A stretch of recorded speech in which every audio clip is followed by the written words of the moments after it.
These days, much of what keeps America powered up and functioning is controlled by complex computer systems called by their acronym SCADA. Everything is now controlled by supervisory control and data acquisition systems. Systems of systems. The electrical grid is a SCADA system.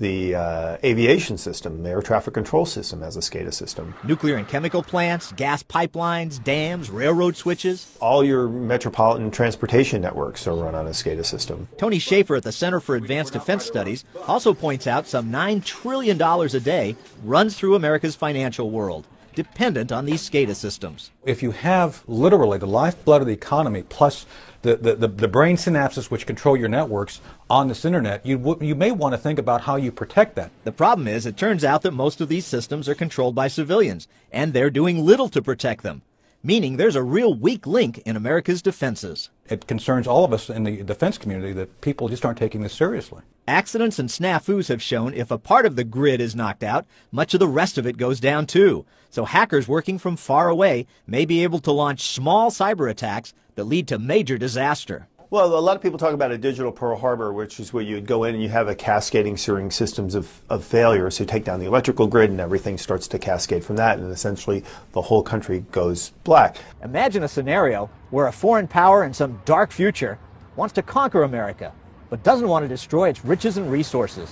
You don't want to lob a nuclear bomb on a location if you can actually defeat it, functionally defeat it, by taking out the power grid, the control measures, or anything else. Schaefer says the Chinese have complex plans to do just this. The Russians, too. They have a term called infrastructure warfare, where they look at a foreign country's infrastructure. The Chinese as well.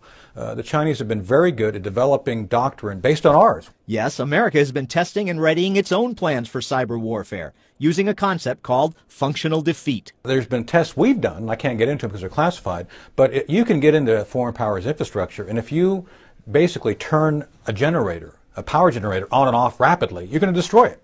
And so the idea is if you can actually get inside of his web, you can do this. But James Carafano, a top national security analyst at the Heritage Foundation, doubts a major power would be foolhardy enough to start up a cyber war. For the Chinese or the Russians or something, say, well, let's take down the American internet. Okay, fine. So then Walmart can't order any goods from China anymore. Well, then you're kind of out of business. So there is this kind of mutual self-assured, assured destruction there. Also, in this brave new cyber world, no one can be sure of nasty, unintended consequences.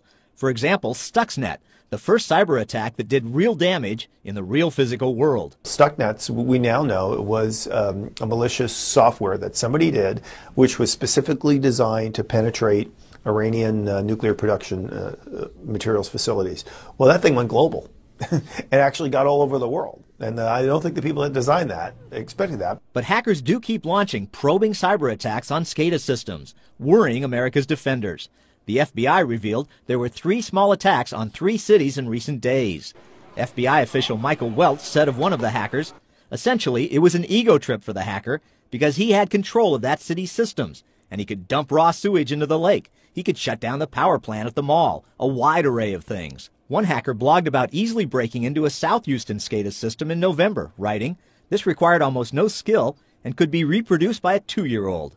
Schaefer agrees hacking SCADA systems is way too easy. This is not like you're trying to break into the SAC targeting computers for bombers. A 15-year-old with a really good understanding and a few tools from Anonymous or any other hacker group you want to think of can figure it out pretty quick.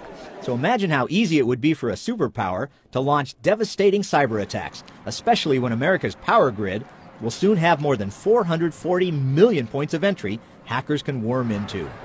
Schaefer worries the agency that should be protecting America from such threats, the Department of Homeland Security, isn't competent enough to get the job done. DHS is kind of the dumping ground for all of the people who can't cut it in Department of Justice, Department of Defense, or any other government agency. That's where they all went. And a recent study found only 5% of utility and energy company executives have as a main goal preventing cyber attacks on their SCADA systems.